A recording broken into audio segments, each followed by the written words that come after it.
السلام عليكم ورحمة الله وبركاته. أهلا بكم في فيديو جديد النهاردة من كورس SQL Server. هنشرح فيه الستورد بروسيجر. احنا كانت آخر حاجة شرحنا فيها الجوينز وازاي ان احنا نجيب بيانات لجدولين مختلفين بناء على الريليشن اللي ما بينهم. وكان عندنا الجدولين، الجدول الأولاني هو جدول الامبلويز والجدول التاني هو جدول الديبارتمنت، وكانوا هما الاتنين مربوطين ببعض بفورين كي. هنا ديبارتمنت اي دي جوه جدول الامبلويز، وهنا برايمري كي الديبارتمنت اي دي جوه تيبل الديبارتمنت. دلوقتي احنا عندنا حاجه اسمها ستورد بروسيجر. الستورد بروسيجر هو عباره عن اجراء مخزن. يعني ايه اجراء مخزن؟ يعني مجموعه اوامر اس كيو ال سيرفر انا بكتبها مره واحده واقدر استخدمها في اكتر من مكان، واقدر استخدمها على طول، بحيث ان انا ما اقعدش اكرر نفس الكود اكتر من مره. طيب دي اقدر استخدمها في ايه؟ تعالوا نكتب كده الاول امر اس كيو ال عادي كنا كتبناه قبل كده، وهبدا اقول لكم هنستخدمها ازاي. يعني تعالوا نكتب الاول، تعالوا نجيب البيانات ونفرض، وبالمره نراجع على الحاجات اللي فاتت. تعالوا نجيب بيانات الموظفين بالديبارتمنت بتاعهم كمان. يعني هنقول له سيلكت، ماشي، نكتب بس اسم التيبل اللي احنا هنسلكت منه اللي هو الامبلوي از اي، نعمل له الايز بالاي. نرجع هنا نكتب، احنا دايما متعودين ان احنا بنحط التيبل اللي هنجيب منه البيانات قبل ما نحط الكولومز اللي في السلكت علشان يبداوا يظهروا معانا في الاوتو كومبليت، فنسهل على نفسنا. يعني انا لما اكتب اي دوت هيبدا يظهر لي الكولومز اللي موجوده جوه الامبلويز. فدي لازمه ان انا بكتب التيبل اللي انا هجيب منه الداتا قبل ما اكتب انا هجيب انهي داتا. فانا محتاج اجيب الفيرست نيم، ومحتاج اجيب اللاست نيم، ومحتاج اجيب العمر بتاعه، ومحتاج اجيب الهاير ديت هو تعيين امتى، وهحتاج اجيب كمان الديبارتمنت بتاعه. بس انا عشان اجيب الديبارتمنت بتاعه لازم اعمل الاول جوين، فهنعمل هنا انر جوين على تيبل الديبارتمنت، ماشي. هنسميه برضو الايز دي علشان نسهل على نفسنا شويه. اون، طب انا هعمل جوين على ايه؟ هعمل جوين على الديبارتمنت اي دي الكولوم دوت. هعمل جوين على الديبارتمنت اي دي، هقول له دي دوت ديبارتمنت اي دي ايكوال الاي اللي هو الامبلوي دوت الديبارتمنت اي دي اللي هو الريليشن اللي ما بينهم الطبيعيه، ان ده المفروض يساوي ده. تمام تمام. نيجي هنا نرجع هنا نضيف في السلكت بتاعنا الديبارتمنت نيم دي دوت ديبارتمنت نيم. لو كنا كتبناها قبل ما نعمل الجوين، يعني تعالوا نشيل الجوين ده كده ناخده قط مثلا، هنلاقي ان في ايرور ظهر هنا. ليه؟ هو مش شايف ده ايه، ده ايه دي دوت ديبارتمنت نيم دوت، انا مش شايفه. لكن لما بنحط الجوين بيبدا ان هو يشوف، فتلاقي الايرور ده اتشال. تمام تمام. فانا دلوقتي كده بقول له ايه؟ بقول له هات لي البيانات ديت، ماشي كده. انا مجرد بعرض البيانات، ما بعملش اي كونديشن عليهم ولا بعمل اي اوردر عليهم. انا كده جبت البيانات بس. اهو بص، جاب كل البيانات اللي في التيبل، كل الموظفين ماشي بالاقسام بتاعتهم. ممكن انا اجي هنا احط له كونديشن، اقول له مثلا وير ان الديبارتمنت نيم مثلا ديبارتمنت نيم ايكوال اي تي. بس اي تي دي سترينج، فمحتاجين ان احنا نحطها هنا. فالمفروض كده هو يرجع ايه؟ اهو كل اللي هم الاي تي بس، كل الموظفين اللي جوه الاي تي بس. طيب انا دلوقتي بقى ده استعلام عادي جدا احنا كنا استخدمناه قبل كده. تمام، تعالوا نصغر دي بس شويه عشان ايه الدنيا تظبط معايا شويه. ده استعلام عادي جدا احنا كنا عملناه قبل كده لما كنا بنشرح الجوينز. هستفاد بقى من ايه دلوقتي في الستورد بروسيجر؟ ان انا مش مضطر ان انا اكتب كل مره انا محتاج اعرف فيها مين الموظفين اللي موجودين في الاي تي، ماشي، كل مره. مش محتاج ان انا اكتب كل الكود ده مره واحده. تمام. فانا محتاج اعمل ايه؟ هعمل حاجه اللي اسمها الستورد بروسيجر. طب الستورد بروسيجر دي بتتعمل ازاي؟ بمنتهى السهوله. ده الاستعلام بتاعك صح، سيبه زي ما هو، ما تعدلش في اي حاجه. كل اللي هنعمله هنكتب كلمه كرييت، ماشي، اور alter procedure. طيب دي معناها ايه؟ create or alter، يعني create لو هي مش موجوده، alter يعني عدل لي عليها لو هي موجوده. طب هسمي اسمها ايه؟ هخلي اسمها get امبلويي ما ينفعش اسيب مسافات. جيت امبلويي باي ديبارتمنت.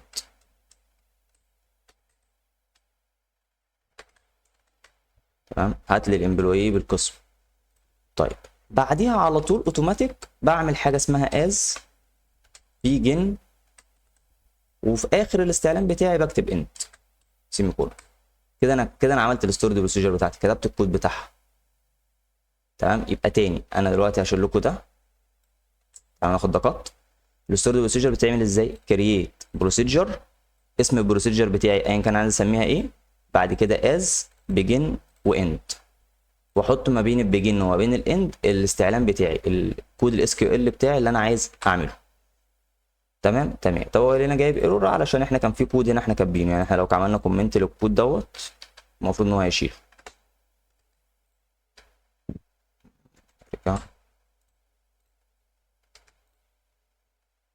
اهو شال الايرور. طيب اقدر دلوقتي ان انا احدد الكود دوت واعمل له اكسكيوت كومبليتد. كده انا عملت الستورد بروسيجر بتاعتي. طب انا دلوقتي الستورد بروسيجر ديت انا عايز استخدمها بقى دلوقتي، خلاص انا كتبت الكود بتاعي دوت وعايز اشيله، خلاص مش محتاجينه في حاجه. تمام، شلته كده. تمام خلاص انا شلته اهوت. محتاج بقى ان انا انده على الكود دوت، اجيبه منين؟ ثواني نقفل ده كده عشان اجيبها لكم خطوه خطوه. دي الداتابيس بتاعتك، بتفتحها من هنا وتروح على بروجرامابيلتي، هتلاقي حاجه اسمها ستورد بروسيجر، بتدوس عليها.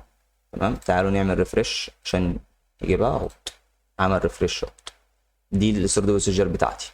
لو دوست عليها دبل كليك، لو دوست عليها كليك يمين موديفاي، اقدر ان انا اعدل الكود بتاعها. ده الكود اللي انا كاتبه اهوت، انا كنت لسه كاتبه، فالكود بتاعي موجود، اقدر ان انا اعدل عليه في اي وقت، اخلي الستورد بروسيجر دي بتعمل حاجه ثانيه عادي جدا. طب انا عايز ارنها، عايز اشغلها، عايز اعمل اكسكيوت، كليك يمين وادوس على اكسكيوت ستورد بروسيجر. دوسنا عليها هيقول لي دوس اوكي. هو رنها اهو، بص راح رنها جاب لك نفس البيانات. تمام. طيب ايه الكود ده عشان تبقوا فاهمينه؟ الكود دوت يوز اس كيو ال سيرفر كورس، دي معناها بيقول له روح استخدم الداتابيس ديت، فدي احنا مش محتاجينها. ليه؟ لان احنا متاكدين ان احنا واقفين على الداتابيس بتاعتنا من هنا اللي هي اس كيو ال سيرفر. ماشي. طيب جو ديت بيعرفوا يعني ان ده نهايه الكود بتاعي، لو انا هكتب كود اس كيو ال سيرفر تحتيه فمش فارق معايا، ممكن اشيلها. تمام.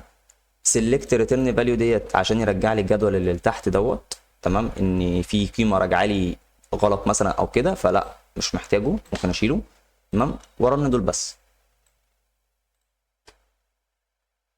فانا اقدر ارن الستورد بروسيجر بتاعتي تمام بالسطر الكود دوت او بالسطرين الكود دول. بس انا بشوف ان انا مش مضطر ان انا اقعد اكتب الكلام ده كله، انا هروح عليها كليك يمين اكسكيوت ستورد بروسيجر، اوكي خلاص هي اترنت واشتغلت معايا. تمام. طيب هنا مسج بيقول لك ان انت ايه عدد الروز اللي طالعه، وهنا وده الرول اللي هو اللي تحت اللي هو السطر ده احنا مش محتاجينه في حاجه. ماشي، تعالى نرنهم تاني اهو 7 روز اللي هو انا دول 7 فعلا. تمام. طيب هل الاختصار بتاعها او بتثبت على كده بس؟ يعني انا ما اقدرش اعمل حاجه. تعالوا نقفل الاتنين دول مش محتاجينهم في حاجه، لو احنا رنينا فيهم. وتعالوا بقى ايه، نيجي هنا نعدل على الستورد بروسيجر، نيجي كليك يمين موديفاي، انا عايز موديفاي. ماشي. تعالوا نشيل هنا الكود اللي ملوش لازمه اللي هو اليوز والجو. تمام، والكومنت ده مش محتاجينه في حاجه، دول كلهم كده مش محتاجينه في حاجه اهو. التر بروسيجر، اسم البروسيجر مش محتاجين برضو دي في حاجه، عشان بس يبقى شكل الكود نضيف مش اكتر. ممكن تسيبهم وتعدل براحتك عادي، بس هي الفكره كلها في ان احنا ايه يعني الكود يبقى شكله نضيف شويه. تمام. احنا دلوقتي عايزين نعدل نعمل ايه؟ عايزين نضيف حاجه اسمها بارامتر. يعني ايه بارامتر؟ انا دلوقتي الستوري بروسيجر بتاعتي دي بتروح تجيب الموظفين اللي في الاي تي بس. هل ده معناه ان انا علشان اروح اجيب الموظفين اللي في اي قسم تاني محتاج ان انا اروح و اكتب اغير اسم الاقسام؟ يعني تعالوا هنا نرن ده. يعني انا دلوقتي عايز اجيب عايز اجيب اللي في الاتش ار واللي في الاي تي واللي في الفاينانس. هل ده انا محتاج ان انا بعمل بقى 3 ستورد بروسيجر كل واحده بتجيب حاجه؟ يبقى انا كده عملت ايه؟ انا ما استفدتش، ما خدتش الاستفاده الكامله من الستورد بروسيجر. انا اروح اعمل ايه؟ انا اروح اعمل حاجه لذيذه، اروح اعمل له حاجه اسمها بارامتر، اللي هو ايه؟ قيمه يا باشا. انا هديك قيمه، والقيمه اللي انا هديها لك ديت بناء عليها انت هتروح ترجع لي البيانات بتاعتي. انت هتروح تعمل ايه؟ ترجع البيانات بتاعتي. طب انا عشان اعرفه ان في قيمه انا هديها له، تمام، محتاج اعرفها في حاجه اسمها بارامتر. البارامتر دوت انا هنا باجي بعد اسم البروسيجر قبل الاز بروح كاتب هنا ات. دي معناها ايه الات ديت؟ ان انا هديك بارامتر. يعني ايه؟ يعني قيمه انت هتاخدها في الران تايم، وقت ما انا هرن الستورد بروسيجر ديت انت مش هتعمل اي كود من الاكواد اللي موجوده ديت غير لما تاخد منه القيمه. طيب هتاخد القيمه ديت اسميها ايه؟ هسميها ديبارتمنت نيم، وليكن ديبارتمنت نيم. تمام. طب الديبارتمنت نيم ده نوعه ايه؟ الداتا تايب بتاعته ايه؟ نرجع تاني بالدروس اللي فاتت والداتا تايبس بتاعتنا. كان عندنا انت اللي هو انتجر، كان عندنا سترينج اللي هو سترينج، كان عندنا ديت، كان عندنا باينري، كان عندنا حاجات كتير قوي. احنا دلوقتي الديبارتمنت نيم ده من اسمه، اسم القسم، يعني ايه؟ يعني سترينج، فهنقول له سترينج.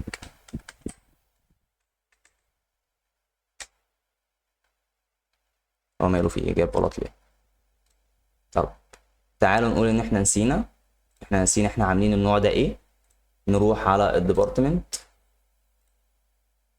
ونيجي هنا ديبارتمنت نيم ان فاريت شور، مش سترينج يا ربي، ان فاريت شور، ان فاريت شور 100. تمام. يبقى انا لو نسيت الداتا تايب اللي انا عايز اعملها ان فاريت شور موجود عندي. طيب اجي اعمل ايه؟ اقول له بقى انت هنا لما هتيجي تفلتر لي بالبارامتر اللي داخل لك، بالقيمه اللي داخله لك من بره، ما تفلترليش بقيمه ثابته انا حاططها بايديا، عشان مش كل ما عاوز اجيب قيمه اقعد انا بقى ايه اغير بايديا في الستورد بروسيجر. طيب دلوقتي نقدر نرن الكود دوت، نعمل له اكسكيوت، رن معانا تمام زي الفل سكسسفولي كده. لو احنا جينا نرن الستورد بروسيجر بتاعتنا، هو الستورد بروسيجر هتستنى مننا قيمه لازم نديها لها، والا هي مش هترن. يعني نقول له اكسكيوت اهو، بص ظهر هنا سطر قال لك يا باشا انا مستني البارامتر اللي اسمه ديبارتمنت نيم اللي الداتا تايب بتاعته ان فاريتشار 100. تمام. لو انت دوست له نل هنا مش هيطلع بيانات، انت باعت له بنل، فده غلط. احنا مش هنبعت نل، احنا هنبعت له قيمه. طب تعالوا نبعت له اي قيمه. نيجي هنا في الجدول دوت ناخد الاتش ار ونروح هنا نفتح دوت، هات لي يا باشا بيانات الاتش ار. اوكي، رجع لي بص كل الموظفين اللي موجودين في الاتش ار. طب هل اقدر ان انا اغير؟ بدل ما نروح بكليك يمين من هنا، ده الكود بتاعنا، نقدر نغير من هنا نخليها بدل اللي هي اتش ار نخليها فاينانس. احنا جربنا الاي تي مره، خليها فاينانس ورن ده، رجع الفاينانس. دي هدف الستورد بروسيجر. انا يا باشا بعمل الكود مره واحده، لو انا محتاج ان انا اديله بارامتر بستخدم بارامتر، لو انا مش محتاج اديله بارامتر ما بستخدمش بارامتر. تمام. والفكره ان انا بكتب الكود مره واحده انده عليه وقت ما انا ما عايز. ولو انا دلوقتي مثلا ده سيستم كبير، ونفرض ان احنا الداتابيس بتاعتنا دي كبيره واحنا في سيستم كبير، ففي كل يوم موظفين بيضافوا، موظفين بيمشوا، ناس بتقبض مرتبات، ناس غابت، ناس حضرت. تمام. كل الكلام ده بيفرق طبعا. فانا لما اعمل ستورد بروسيجر مثلا بتحسب لي الناس اللي حضرت النهارده كام واحد حضر، كام واحد ما حضرش، كام واحد قبض، كام واحد ما قبضش. تمام. كام موظف عندي عمره عدى ال 30، كام موظف عمره عدى ال 50 عشان قرب للمعاش مثلا، وهكذا. اقدر اطلع منه احصائيات، اقدر اطلع ستورد بروسيجر معقده جدا. فبالتالي من اهم الحاجات في اي داتابيز ماشي هي الستورد بروسيجر، ان انت بتعمل كود اس كيو ال وتقعد ترن عليه وقت ما انت ما محتاجه، بتوفر عليك وقت، سواء صيانه، سواء تعديلات، سواء اي حاجه انت عايزها. طيب نيجي بقى لشويه تريكات صغيره. في حاجه عايز تاخدوا بالكم منها. شايفين مسج زيت؟ بص كاونت، هو بيعد لك الداتا اللي راجعه. تمام. ده طبعا بياخد وقت في الران تايم. طبعا احنا بالنسبه لنا هنا مش هياخد الوقت الواو، يعني الوقت الكبير قوي دوت هو مش هياخده. ليه؟ لان الداتا صغيره.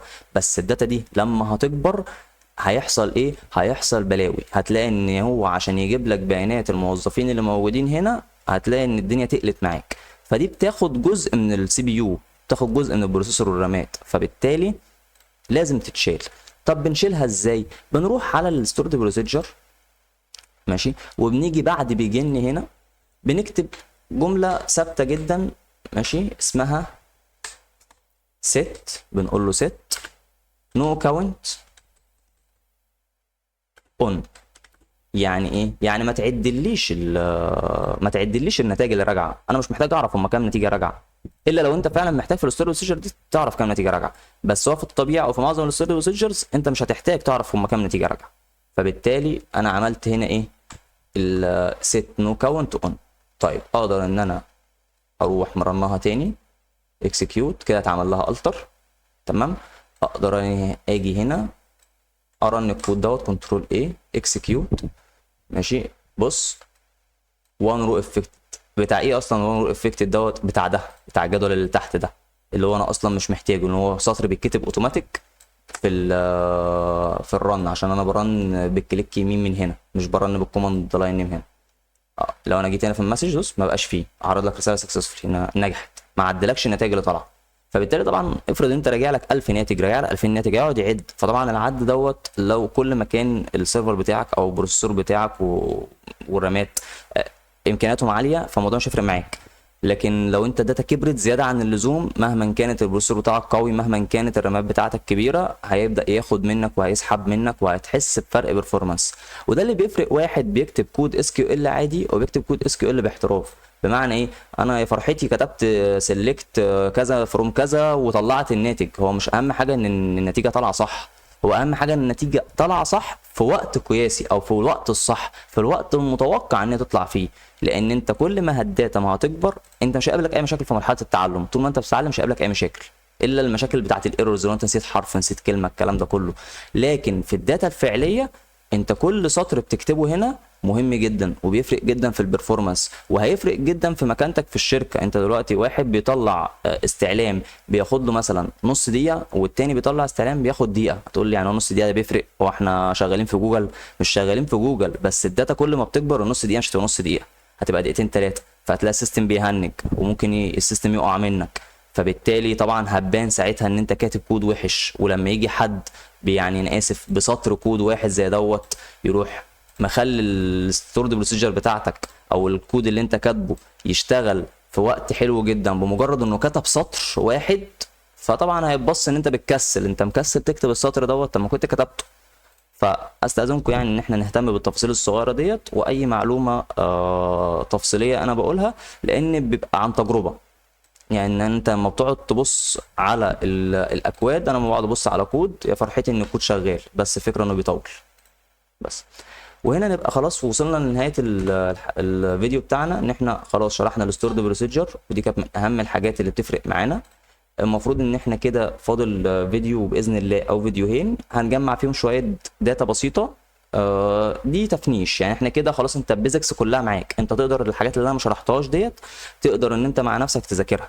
تمام. لان هي تكمله للي احنا قلناه، زي حاجه اسمها جروب باي، زي حاجه اسمها هافنج، هي يعتبر زي الوير بس باختلاف بسيط. تمام. زي حاجه اسمها اندكسنج بتفرق معاك شويه في البرفورمانس. ففي شويه تفاصيل صغيره ممكن اشرحها في فيديوهات ريلز كده بسيطه، مش شرط فيديوهات مفصله، لان هي حاجات بسيطه جدا مش محتاجه فيديو كامل. والبيزكس كلها معاك، تقدر انت دلوقتي تقعد تشتغل على مشاريع، تعمل داتابيز خاصه بيك انت، تقعد تفكر وتعمل داتابيز ليك انت.